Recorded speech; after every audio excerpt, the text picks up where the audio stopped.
ఈరోజు గగంతకుడు నుంచి కోర్టులో బాంబు పెట్టామనేసి ఒక బెదిరింపు కాల్ రావడం జరిగింది, మెయిల్ రూపంలో రావడం జరిగింది. దీనిపైన మన గౌరవ జిల్లా జడ్జి గారు ఇమ్మీడియట్గా మా ఎస్పీ గారికి కాల్ చేసి చెప్పడం జరిగింది. మాకు ఇన్ఫర్మేషన్ తెలుస్తూనే 7 నిమిషాల్లో మేము కోర్టుకు రీచ్ కావడం, జిల్లా కోర్టుకు రీచ్ కావడం జరిగింది. ఆ తర్వాత వెనకనే బాంబ్ స్క్వాడ్ కూడా వచ్చారు. మొత్తం తనిఖీలు నిర్వహించాము.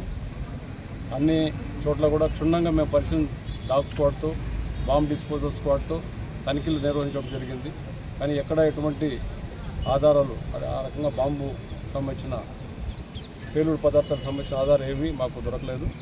సో ఎవరో ఇది ఆకతాయి పని కావచ్చు, లేదా అన్రెస్ట్ క్రియేట్ చేయాలనే ఉద్దేశంతో ఎవరో ఇటువంటి దురుద్దేశపూర్వకంగా చేసినట్టుంది. ఇమ్మీడియట్గా మేము మా సైబర్ క్రైమ్ ద్వారా కూడా అలా వచ్చిన మెయిల్ మీద మేము ఇప్పుడు ఫోకస్ పెట్టాం. తప్పకుండా ఇక్కడే కాదు, ఇంకా వార్తలను బట్టి మదనపల్లి, అనంతపురం, ఏలూరు, మిగతా కొన్ని చోట్లంతా కూడా ఇలా బాంబ్ థ్రెటనింగ్ కాల్స్ వచ్చాయని తెలిసింది. వాళ్ళు కూడా అన్ని చోట్ల క్షుణ్ణంగా వాళ్ళు తనిఖీలు నిర్వహిస్తున్నారు. ఇక్కడ కూడా మన జిల్లా జడ్జి గారి ఉత్తర్వుల మేరకు నగిరి, కుప్పం, పలమనేరు, మిగతా కోర్టులలో కూడా ఇంకా ఒకవైపు జరుగుతూనే ఉంది. కానీ ఎక్కడ ఎటువంటి పేలుడు పదార్థానికి సంబంధించిన ఆధారాలు మాకైతే ఏం దొరకలేదు. ఇది బహుశా ఇది ఆకతాయి పనులు అని అనుకుంటున్నాం.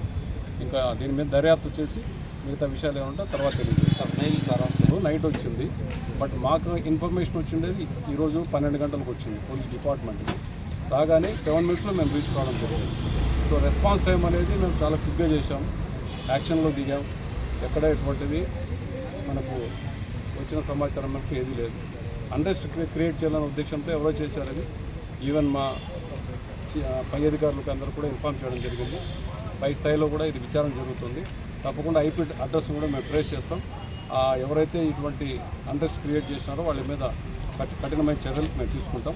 ముందు ఇలాంటివి జరగకుండా మేము అన్ని రకాల జాగ్రత్తలు తీసుకుంటాం.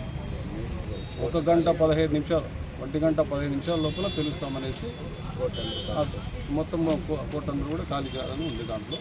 సో ఎందుకన్నా మంచిదనే ఉద్దేశంతో ముందు జాగ్రత్తగా ఇక్కడ ఖాళీ చేయడం జరిగింది. మన జిల్లాలో మిగతా కోర్టులు కూడా డీజే గారి ఉత్తర్వుల మేరకు ఖాళీ చేయడం జరిగింది.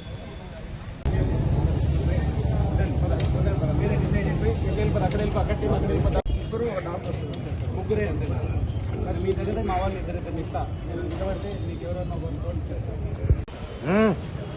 ఊరు లాంగ్ షాట్ పెడతారు.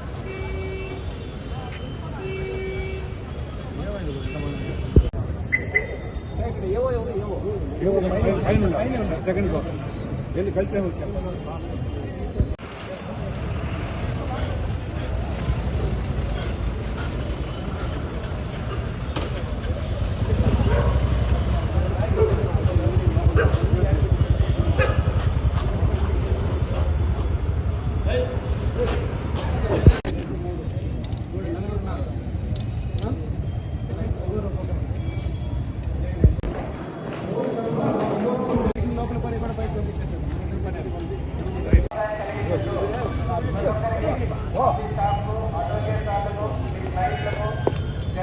మిత్రులకు, పిల్లలకు, పెద్దలకు మరియు కోర్టు కాంప్లెక్స్ లో పనిచేసే సిబ్బందికి, అడ్వకేట్ సార్లకి, క్లయింట్లకి ప్రతి ఒక్కరికి మనవి, దయచేసి మా పనులకు అంతరాయం కలిగించద్దు, మాతో సహకరించండి.